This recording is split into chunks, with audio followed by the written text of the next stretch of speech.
By the time I had become a Thunderbird, I had been a combat-proven fighter pilot for 8 years, flying that beautiful F-15E Strike Eagle that I showed you earlier. I had safely led my peers in and out of combat more times than I could count. So you can imagine when I show up as an 8-year experienced fighter pilot to the Thunderbirds, I'm thinking I know everything about the teamwork and trust needed to handle change. But what I discovered very quickly is that I was the one that needed to change, that I was joining a unique and elite mission, and it was I that needed to change. And so let me tell you a couple of stories. So here I am, one of only 6 pilots in the whole Air Force, combat-proven fighter pilot. I'm a young captain, 30 years old. I remember walking onto Nellis Air Force Base that very first day. I walk in there in this beautiful giant red, white, and blue hangar, super excited, take those first steps in, and my military veterans and service members that are in here, you're gonna know what I'm talking about. But I walk in with all the courage I could muster, and I'm super excited, and I go hi to the first person I met. Hi, I'm Nicole Malachowski. I'm your new pilot. I'm ready to go fly. And I was met with a silent face and stare. And I thought, well, that was weird. Maybe he didn't hear me. By now, other people are walking forward.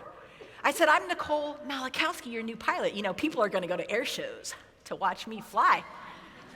I'm ready to go fly. The guy looked right at me. The senior enlisted advisor stared me straight in the eyes, straight-faced, and he said to me, quote, "You don't get to touch our jet until we say you can," end quote. Right? What an amazing first day on the job. I'm thinking this isn't going well. So I step back and he looks right at me. He says, "You don't get to touch our jet until you get to know each and every one of us. Our names, our spouses' names, our kids' names, our hometowns, our hobbies. Further, you, Miss Pilot, need to go do a little mini internship with every other career function on this team so you have a better understanding how if you don't do your job to the highest level of excellence, it impacts us. And how if we don't do our job to the highest level of excellence, it impacts you." You see, there were 125 people from 25 different career functions who came together to make that mission happen. And all it took was one of us, just one, not doing our job to the highest standards of excellence, and that entire elite mission would fall apart. The Thunderbirds taught me an extremely valuable lesson very early on, and it's this: nothing of significance is ever accomplished alone. We've talked about courage, and we've talked about teamwork and trust, and I want to talk a little bit about this idea of vulnerability. Because change is hard, right? Change is something we as human beings like to resist. Change can be scary.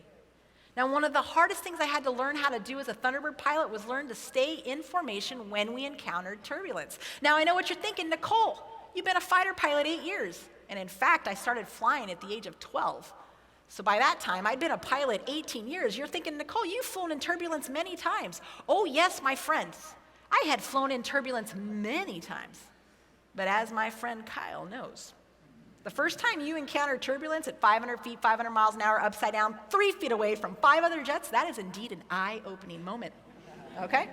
So now, my pilots out here, hopefully you can back me up on this. Turbulence is fascinating to pilots because we have weather models that can help us, kind of analyze, where and, not like, I guess, give us a feel for the atmosphere being ripe for turbulence. But these models, these simulations, they can never really predict exactly where the turbulence will happen, exactly how bad that turbulence is going to be, and exactly how long that turbulence is going to last.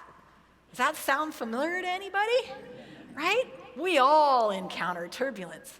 But I thought, I'm a fighter pilot, 8 years, I'm awesome, I've flown in turbulence, not a big deal. So we're 2 months into this 3-month-long training program. It's a blue sky and tailwind kind of day. We're flying my favorite diamond formation. We go out there to the jets. As we're walking to the jets, the young weather airman comes running out all excited.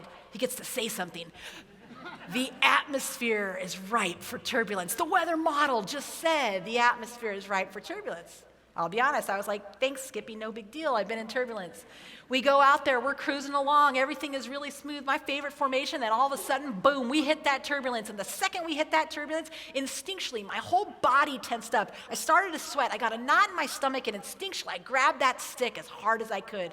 And with each bump of the turbulence, I would fight to stay in position. With each bump of the turbulence, I would put in an input. With each bump of that turbulence, I would have to put in another input. And those inputs would have to get bigger and bigger and bigger until I got into something called a PIO, or a pilot-induced oscillation. It makes for a very ugly air show.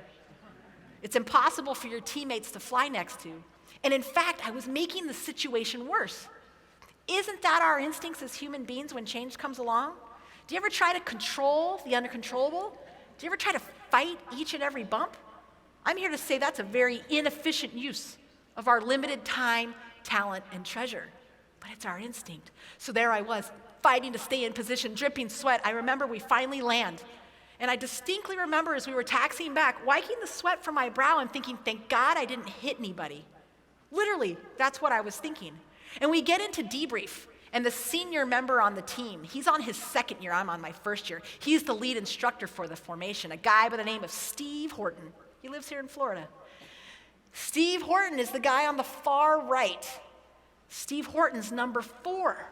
Steve Horton's the guy that flies underneath me, also known as the man that sees all my mistakes. He says to me, Nicole, what were you doing out there? You were a mess. You were all over the place. I couldn't fly next to you. I said, Steve, didn't you feel the turbulence, Steve? I was fighting to stay in position, Steve. And I will never forget this. Outside of my husband, this guy is my best friend in the whole world to this day. He stood there, and with the biggest Steve smirk on his face, he said, oh, we forgot to tell you the secret. I looked at him and I said, I'm sorry, what? He said, we forgot to tell you the secret for how to stay in formation when we encounter turbulence. Would you like to know the secret? I'm like, yeah, bro, information I could have used yesterday, right?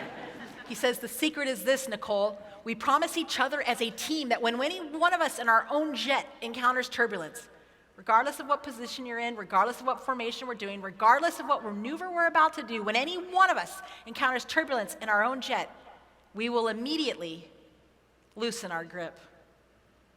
The answer, Nicole, is to loosen your grip. Mind blown. The exact opposite of my instincts at that moment when I'm 3 feet away from all these other jets, right, Kyle? The exact opposite of our instincts as human beings when this change comes along. So I went home and I thought about it, and I tossed and I turned, and I was Steve Horton. He's the experienced guy. He's the instructor. He must know what he's talking about.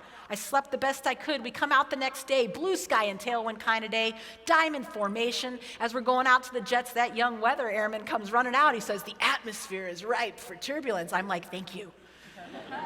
Thank you. I appreciate you. As we're cruising along, things are smooth. Boom, we hit that turbulence. I start to tense up, and I'm like, no, Steve Horton's like the Yoda of the team, like, loosen your grip. You know? I let go with 1, 2, 3 fingers, and I flew the jet just like this. And guess what happened? Miraculously, I stayed in alignment. We all stayed in formation, and eventually we exited that turbulence, because turbulence doesn't last forever. And the beauty of the whole thing, our client, the audience on the ground, never even knew. It's okay to loosen your grip. Now, I'm not giving you permission to just let go of the stick. That's not what I said, right? Choose to control the things you can control. Choose to be efficient with your limited time, talent, and treasure.